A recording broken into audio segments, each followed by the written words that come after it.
creo que este evento para la Comisión ha sido un evento histórico. La Comisión ha tratado hace mucho tiempo el tema de los estándares de los pueblos indígenas. Creo que la Comisión y la Corte, el sistema interamericano, ha cumplido un rol muy importante en ir reconociendo ciertos derechos de los pueblos indígenas. Sin embargo, la Comisión hasta la fecha no ha explorado de manera temática el derecho de los pueblos indígenas a la libre determinación.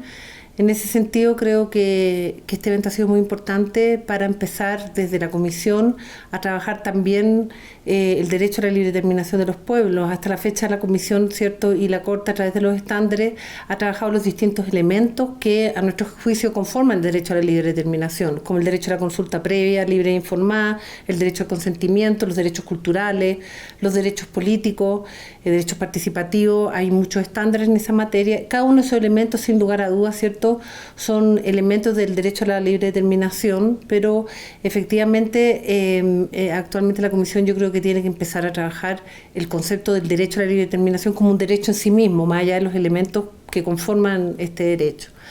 Ahora, uno de los temas que hemos visto en estos días, y uno al escuchar, ¿cierto?, a los distintos representantes de los pueblos indígenas, más allá de las experiencias sobre autonomía y autodeterminación, algunos que son luchas que han dado sin reconocimiento institucional, otros han tenido luchas con reconocimiento institucional y legal, con todos los problemas habidos por haber. Uno de los temas que como comisión, ¿cierto?, hemos planteado, y creo que las diversas intervenciones en estos días han confirmado, es cómo avanzar en el derecho a la autonomía y la libre determinación en un contexto actual que nos parece de retroceso de los derechos. Y ahí creo que la Comisión cumple un rol muy importante en, de alguna manera, mantener los estándares que ya se han sido alcanzados y intentar ser como un obstáculo a estos retrocesos para que podamos seguir avanzando hacia el derecho a la libre determinación. Pero me parece que hay un desafío en el actual contexto de cómo hablar del derecho a la libre determinación cuando nosotros día a día estamos viendo asesinatos a líderes y lideresas indígenas, cómo hablar del derecho a la autonomía y la libre determinación cuando estamos viendo la criminalización de los líderes indígenas que están luchando por ese derecho a la libre determinación. Entonces es un desafío bien importante cómo atender las urgencias y la gravedad de la violación a los derechos humanos, muchos derechos humanos que son básicos, como el derecho a la vida e integridad física, cuando a la vez tú quieres plantear, ¿cierto?, cómo avanzar hacia el reconocimiento del derecho a la libre determinación. Y ahí yo creo que tenemos que trabajar junto con las organizaciones de los pueblos indígenas, y también me parece súper importante establecer coordinación e instancias de trabajo conjunto con el Sistema de Naciones Unidas para que establezcamos una suerte de coordinación y alianzas para avanzar en estos temas, es decir, los temas de urgencia que están afectando el derecho a la vida y la integridad física de los pueblos indígenas en la región, junto con avanzar en ir constituyendo estándares en materia de libre determinación. Bueno, en general nosotros lo que vemos como comisión, y particularmente yo, ¿cierto?, es que hubo una suerte como apogeo de los derechos humanos después de la dictadura, ¿cierto?, en el Cono Sur, junto con también las democracias, después de los conflictos armados en Centroamérica. De alguna manera uno vio ciertos gobiernos democráticos con todos los problemas, las falencias estructurales, pero sí cierta voluntad política de avanzar en reconocimiento de los derechos humanos, en avanzar en institucionalidad pública, que no existía en la región, institucionalidad pública de derechos humanos, legislativa, reconocimiento de derechos de los distintos colectivos. Y de un tiempo a esta parte, aquellos avances que fueron de los 90, yo diría hasta el 2010, 2012, de temas que uno entendía que ya no se discutían, como por ejemplo respecto de los crímenes de lesa humanidad y la imprescriptibilidad. Te pongo como ejemplo, hoy día esos temas están siendo nuevamente cuestionados por autoridades y funcionarios públicos de la región, como por líderes de opinión, y en ese sentido es una preocupación que nosotros tenemos, como esos logros en materia de reconocimiento de derechos humanos en general y esos logros en materia de institucionalidad democrática y de derechos humanos en la región hoy día están siendo cuestionados, y hay una regresión en ese sentido, y en un contexto, ¿cierto?, yo lo decía ayer y creo que es muy preocupante, que son los discursos de odio, de intolerancia que muchos autoridades públicas, sea de poderes ejecutivos, legislativos, administrativos, usan en su día a día, y eso está siendo también recogido por por la gente de la calle, y eso de alguna manera, ¿qué es lo que permite? Cuando tú empiezas a legitimar discursos de odio hacia determinados colectivos, pueblos indígenas uno de ellos, tú empiezas también a justificar las violaciones a los derechos humanos, y yo creo que eso sí es un cuadro hoy día de alerta, de un espacio de regresión bastante preocupante, y ahí se inserta, ¿cierto?, los derechos de los pueblos indígenas. Efectivamente, los pueblos indígenas han estado los últimos años, no sé, décadas, ¿cierto?, luchando, por ejemplo, el reconocimiento de sus territorios. Ahí efectivamente muchos de nuestros países, la gran parte de los países están al debe. Algunos han logrado de mejor forma ir avanzando en esa materia, otros no, más allá de los reconocimientos legales, estoy hablando de la práctica. Y esa es una situación que, claro, yo creo que en general las democracias latinoamericanas tienen un debe. Pero lo que estamos viendo con esos temas ya no es solo que no avanzamos más en materia del derecho al territorio, por ejemplo, sino que también estamos viendo cómo van en aumento la criminalización hacia los líderes indígenas precisamente por defender su territorio, y los asesinatos a los defensores y defensoras de los derechos del pueblo indígena. Yo creo que ese, si tú me preguntas cuál es de los temas más preocupantes hoy día en la región, es ese, el hostigamiento, las amenazas y asesinatos a los defensores. Creo que hay una persecución a través de aparatos del Estado, como los sistemas judiciales, a través de estos discursos de odio de las autoridades, y el problema es cuando esos discursos se empiezan a normalizar y cuando la muerte de los pueblos indígenas y los defensores también empieza a normalizarse. Sí, yo creo que efectivamente, yo lo que te decía, yo creo que han habido gobiernos en la región, gobiernos democráticos, que avanzaron mucho en materia de institucionalidad de derechos humanos, de reconocimiento constitucional legislativo, por ejemplo, el tema de los pueblos indígenas, pero efectivamente en la práctica yo creo que uno de los debes de estos gobiernos democráticos progresistas es que el tema de los derechos del pueblo indígena, de materializar esas demandas y esos reconocimientos, yo efectivamente creo, y ahí los pueblos indígenas tienen toda la razón, de manifestar una desilusión, es decir, la criminalización de defensores indígenas no es reciente, ha sido permanente, a veces más, a veces menos en la región. Y ahí efectivamente yo creo que los gobiernos democráticos no supieron, no sabían ni supieron cómo compatibilizar, por ejemplo, el tema del desarrollo económico productivo, más allá del modelo, no voy a cuestionar modelo neoliberal o no liberal, pero cómo compatibilizar esas opciones de modelos económicos determinados con industria extractiva, agroindustria, que puede ser válido, yo no me voy a meter en ese debate, pero cómo compatibilizar eso con los derechos de los pueblos indígenas. Y ahí sí siento que los gobiernos han sido miopes, porque hay distintos mecanismos. Uno podría buscar, no sé, desde, si tu opción es un desarrollo económico, hacer consulta previa, libre e informada como corresponde, y eventualmente buscar espacios para que los pueblos indígenas sean socios de este desarrollo, socios en igualdad de condiciones, obviamente, no que les hagamos una escuela rural o un policlínico a cambio que la empresa le hace eso y con eso sean por satisfechos, sino poder involucrarlos en los proyectos de desarrollo. Creo que ahí hay un debe. No se supo ver, porque en general la justificación, ¿dónde ha habido el conflicto? En la presión sobre el territorio y las empresas. Entonces el discurso ha sido que nosotros tenemos que buscar un desarrollo económico para el país, que las carreteras, que la hidroeléctrica. Yo no voy a cuestionar esas decisiones, pero porque no me corresponde, pero sí al momento de tomar esas decisiones que pueden ser válidas, cómo avanzar en esas decisiones de desarrollo económico, involucrando a los pueblos indígenas, respetando los derechos y buscando distintos mecanismos para avanzar en eso, pero con los pueblos indígenas siendo actores principales de ese destino. Y ahí creo que está el mayor problema, que no se vio, y ahí se produjo precisamente los enfrentamientos. En la medida que empezó la presión sobre los territorios para el desarrollo económico y no se buscó cómo hacer parte a los pueblos indígenas, pudiendo ellos oponerse, parte de su derecho, pero me refiero a aquellos que no se oponían, pero su oposición tenía que ver con no haber sido involucrados en los procesos, no ser actores de esos procesos. Finalmente terminas con un conflicto que no se supo resolver y se resolvió por la vía de la criminalización y la represión. La comisión tiene dos roles, ¿cierto? Uno, que es el rol de monitoreo a través de las medidas cautelares, audiencias públicas, comunicados de prensa, de visibilizar. Yo creo que ahí la comisión ha cumplido un rol súper importante y lo sigue cumpliendo.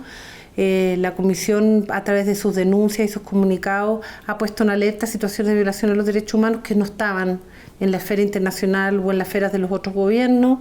Yo pongo como ejemplo, como relatora de Nicaragua, la situación de Nicaragua. Creo que ahí la Comisión cumplió un rol súper importante de sacar hacia afuera la situación de Nicaragua y visibilizarla. Pero efectivamente donde yo sí creo que han habido, bueno, y la propia Comisión lo ha dicho, graves problemas respecto al sistema de petición y casos y la lentitud en el sistema de peticiones de casos. El tema del retraso procesal, Es una situación ya histórica de la Comisión, no es de los últimos 5 años, y mientras más tiempo pasa es más complejo. La Comisión ha tomado en los últimos 5 años distintas medidas para enfrentar el retraso procesal. Actualmente se han hecho otras medidas al respecto, creando equipos especiales dedicados al retraso procesal. Efectivamente, como Comisión nosotros estamos conscientes que ahí hay un debe de la Comisión, porque efectivamente nosotros como comisionados lo decimos, la gente llega a la Comisión por falta de acceso a la justicia en sus propios países, pero la demora también es un falta de acceso a la justicia.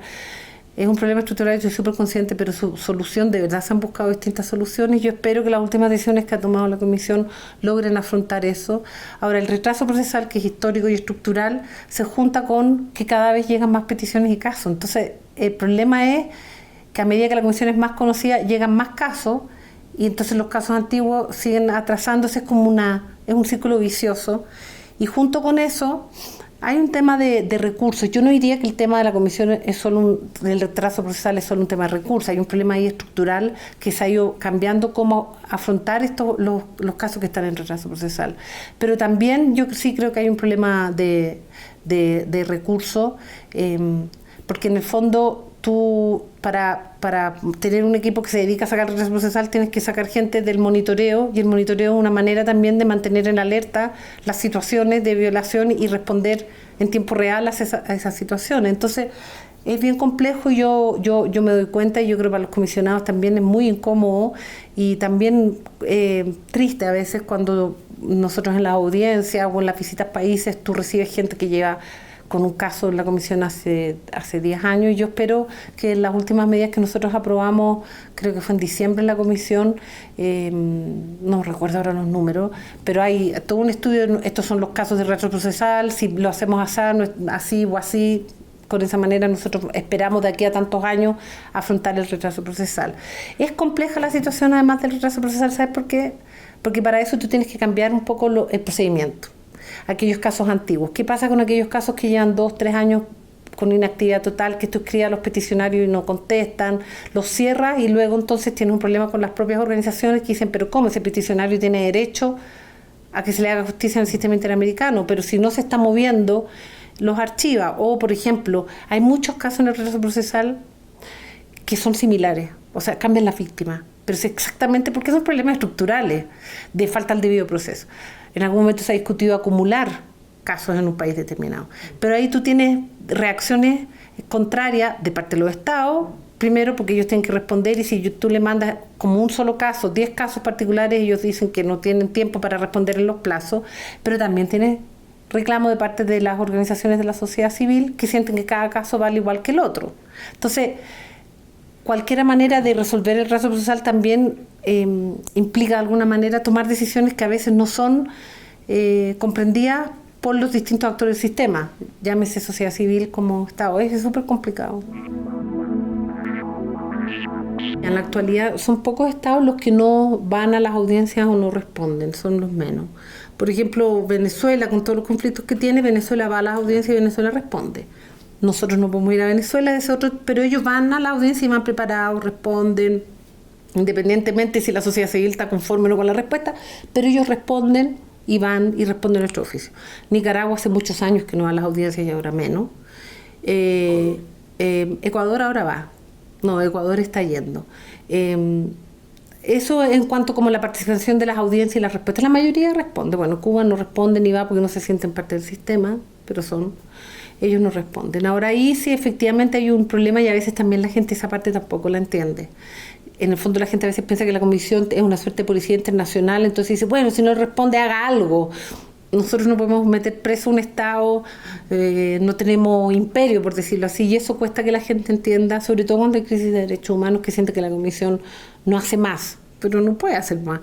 Y respecto a las medidas cautelares, también, claro, hay muchos casos de medidas cautelares en que efectivamente la persona que está protegida termina haciendo, ahora recientemente creo que fue en Colombia, la semana pasada o antepasada, de un caso de un dirigente indígena.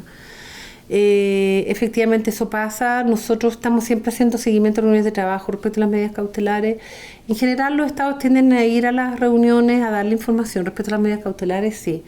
Pero ahí también, claro, a veces yo te pongo de nuevo, por ejemplo, te pongo Nicaragua, porque es donde más he estado involucrada el último año, que se decreta medidas cautelares y efectivamente mucha gente ahora dice, ¿para qué si me tiene que proteger además el mismo Estado que me está reprimiendo? Ahora, yo siento que a pesar de las frustraciones de las medidas cautelares sí cumplen una función de protección desde el momento que las medidas cautelares son públicas y tú como organismo internacional le estás diciendo al Estado, nosotros estamos poniendo un ojo sobre esa persona, usted ya sabe que esa persona está siendo amenazada, usted ya sabe que tiene que tomar medidas, porque si no, también hay una responsabilidad suya, aunque sea un particular, desde el momento que nosotros estamos poniendo el ojo sobre esa persona. Y esa persona luego si es asesinada. Y eso también nos dicen muchos de los peticionarios de medidas cautelares. Ellos señalan que a pesar de que no estar conforme con las medidas de protección y de la respuesta del Estado, ellos se sienten más protegidos porque la resolución es pública y nosotros las comunicamos públicamente en la página web, en comunicados de prensa, y ellos sienten que tienen, por lo menos los ojos están más puestos en ello, y inhibe, no siempre, pero de alguna manera hay una suerte de inhibición. En términos personales, a mí a veces me pasa, ya estoy siendo como hablando del corazón, pero claro, en los viajes, de repente en los territorios, cuando uno va a terreno, que estás con las víctimas, y mucha gente te clama justicia, te llora. Yo a veces de verdad que llego a la habitación en la noche súper cargada y frustrada. Pero sí me he dado cuenta primero que aun cuando las herramientas que tiene la Comisión frente a las grandes violaciones a veces son muy débiles, y lo son, sí, insisto, yo creo que no es menor el tema de dar visibilidad a violaciones de derechos humanos para las víctimas, cuando con nombre y apellido ellos sienten que el comisionado determinado o el comunicado habla de ellos públicamente, para ellos ya es una reparación. Para las organizaciones de la sociedad civil, cuando nosotros sacamos comunicados o informe países o en las audiencias, nosotros nos hacemos cargo de sus denuncias y las replicamos, ellos se sienten más acompañados, nos dicen siempre, ya eso es súper importante. Y también yo creo que puede parecer menor, pero el hecho cuando uno va a los países y está con las víctimas y las víctimas dan sus testimonios, solo el hecho de escucharlo es reparatorio. Te pongo un ejemplo ahora en Bolivia. Nosotros en Bolivia siempre en las visitas, ¿cierto?, tenemos reunión con sociedad civil, que es como una asamblea, y escuchamos nomás, porque no podemos pronunciarnos sobre los casos del país sede. Y fueron unas niñas menores de edad, una agrupación de niñas entre los 11 y los 18, todas abusadas sexualmente. Aparecieron y habló una de ellas. Mientras hablaba ella, habían unas chicas que la acompañaban detrás. Y la niña empezó a hablar de todo el calvario que viven mucha gente además del campo, que son violadas por familiares, cómo el sistema de justicia no responde, ellas se sienten desprotegidas y todo el calvario. Y fue bien impactante ese testimonio, tanto que nosotros como comisión, que nunca hacemos, nos paramos a aplaudirlas, porque eran unas niñas. Había un chico además de 11 años, 12 años, sí, organizados entre ellos, bien impresionante. Nosotros nos paramos a aplaudirla. Mira, yo cuando vi después a esas niñas, bueno, ahí lloraron todas, tuvimos que suspender un rato la sesión. Esas niñas al día siguiente volvieron a las sesiones, empezaron a buscarnos a todos los comisionados.